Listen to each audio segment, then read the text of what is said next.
Menurut saya Rizik bukan orang bodoh.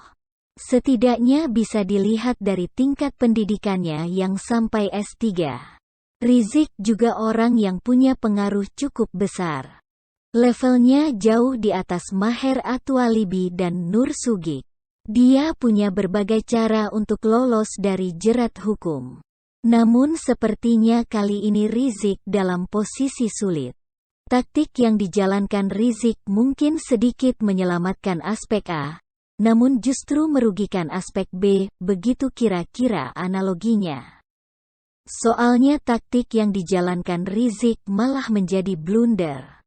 Dalam kasus kerumunan Petamburan, Rizik didakwa telah melakukan penghasutan hingga ciptakan kerumunan di Petamburan dalam acara pernikahan putrinya dan Maulid Nabi Muhammad.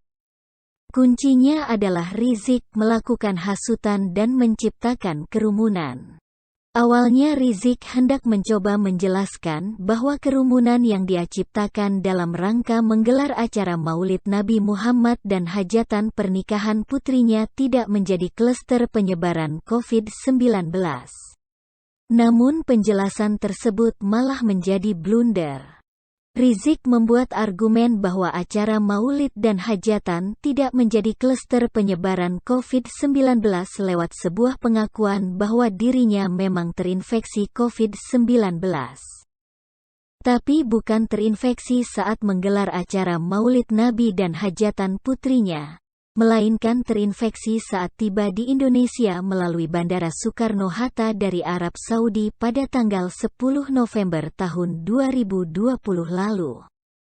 Pernyataan tersebut disampaikan Rizik dalam sidang lanjutan kasus kerumunan di Petamburan beragendakan pemeriksaan saksi di Pengadilan Negeri Jakarta Timur pada Kamis, tanggal 22 April tahun 2021.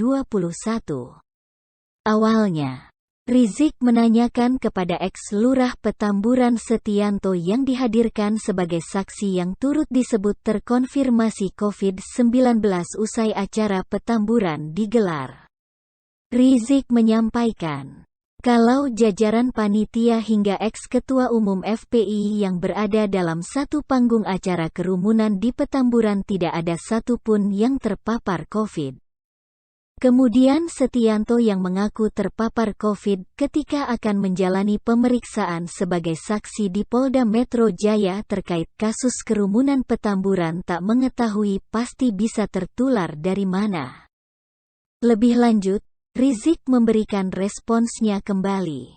Ia menyebut pengakuan mantan lurah Petamburan tersebut menguatkan kalau usai acara kerumunan Petamburan tak sebabkan klaster COVID.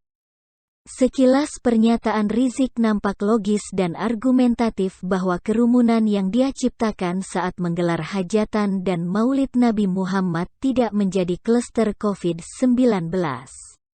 Namun pernyataan bahwa Rizik terinfeksi COVID-19 saat di Bandara Soekarno-Hatta justru menjadi blunder dan sebenarnya argumentasi yang lemah. Alasannya sebagai berikut. Pertama, tidak ada yang bisa memastikan seseorang terinfeksi COVID-19 di mana dan dari siapa. Semua yang dijelaskan oleh dokter hanya sekedar asumsi, praduga, dan kemungkinan saja. Sangat sulit ditentukan dan dipastikan seseorang terinfeksi COVID-19 kapan, di mana, dan dari siapa. Sampai saat ini belum ada alat yang bisa menjelaskan hal tersebut secara valid. Oleh sebab itu, argumentasi Rizik bahwa dia terinfeksi COVID-19 di bandara, bukan di acara maulid ini lemah, dan tidak bisa dijadikan landasan bahwa acara maulid dan hajatan tidak menjadi klaster COVID-19. Kedua, pengakuan Rizik terinfeksi COVID-19 di bandara menjadi masalah baru. Sebab, setelah dari bandara, Rizik banyak berkunjung dan bertemu dengan banyak orang.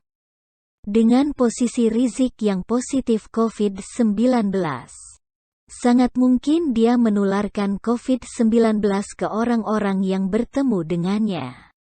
Bahkan Anies pun sempat menemuinya dan tak lama kemudian dia positif COVID-19. Bukan tak mungkin Anies tertular dari Rizik. Pengakuan Rizik ini juga bisa memperkuat dakwaan bahwa kerumunan yang dia ciptakan menjadi klaster COVID-19. Sebab posisi dia yang sudah positif COVID-19 berpotensi besar menularkan ke orang banyak yang saat itu hadir di acara tersebut. Saya kira kali ini Rizik kurang cermat dan salah perhitungan. Maksud hati ingin agar dakwaan kerumunan yang dia ciptakan tidak dianggap menjadi klaster COVID-19. Tapi pengakuannya malah memperkuat dakwaan bahwa kerumunan yang diciptakan Rizik menjadi klaster COVID-19. Selain itu, dakwaan bukan cuma itu. Dakwaan yang sulit dibantah Rizik adalah soal penghasutan. Bukti-bukti Rizik melakukan penghasutan di acara Maulid Nabi sangat real dan sulit dibantah. Entah dengan pembelaan seperti apa lagi yang hendak dibuat oleh Rizik.